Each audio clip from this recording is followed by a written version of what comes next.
Hi ma'am. Hi Bhavesh. Ma'am English book reading grammar rules నేర్చుకున్నా రావట్లేదు ma'am. ఎవరిని అడిగినా A for apple B for ball అని చెప్తున్నారు. ఏదైనా ఈజీ మెథడ్ ఉంటే చెప్పండి మ్యామ్. ఓకే, నీకు ఒక మంచి గ్రామర్ మెథడ్ కావాలి, ఈజీగా ఉండాలి, ఇంగ్లీష్ బుక్ రీడింగ్ బాగా రావాలి. Yes ma'am. ఓకే, నీకు ఒక మంచి మెథడ్ నేర్పిస్తా, నేర్చుకో. Okay ma'am. ఓకే, నీకు కొన్ని సౌండ్స్ నేర్పిస్తాను, అవి నేర్చుకో. ఓకే. ఇక్కడ చూడు, నేను ఫస్ట్ లో బిఏజి అని రాశాను. బిని బ్ అని చదవాలి. ఎలా చదవాలి? బ్. ఏని యా, జీని గ్. గ్. ఇప్పుడు అన్ని కలుపు. బ్యాగ్. బ్యాగ్. సెకండ్ వన్ ఇది చదువు. సిని క్. ఏని యా.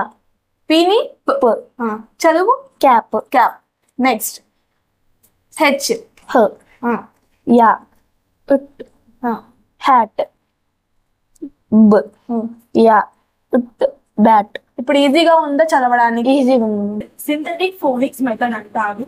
ఇందులో ఒక్కొక్క సౌండ్ గురించి ఒక్కొక్క బ్లెండింగ్ చేస్తూ ఎలా పలకాలి అనేది మనం ఇక్కడ నేర్చుకుంటాం అనమాట. సో దెన్ ఎవరైనా స్ట్రగుల్ అవుతున్నా బుక్ రీడింగ్ లో వాళ్ళకి ఇది అనేది ఈజీ మెథడ్ అవుతుంది. This is our phonics. And ఇది సౌండ్స్ తో త్రూ యాక్షన్స్ నేర్చుకోవచ్చు. And this is in crafting education also. పిల్లలకు చాలా అర్థమవుతాయి, వాళ్ళకి ఎక్కువ ఇంట్రెస్ట్ వస్తుంది. సో దట్ వాళ్ళు ఈజీగా నేర్చుకోవడానికి ఇది హెల్ప్ఫుల్ గా ఉంటుంది. ఫర్ ఎగ్జాంపుల్ ఒక సౌండ్ తీసుకుంటున్నాను నేను. వీని అని చదవాలి. At. Bag. Next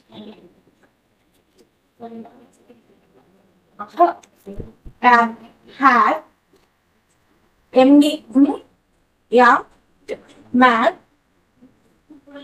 Army, A-T, at, that, S-E, అని సౌండ్ చేయాలి. at, sat, C-ni, k, at, cat, F-ni, f, at, fat, T-H-ni, d, at, that. Practice చేస్తే బుక్ రీడింగ్ చాలా ఈజీగా అవుతుంది. ప్రొనౌన్స్ కూడా బాగా చేస్తారు.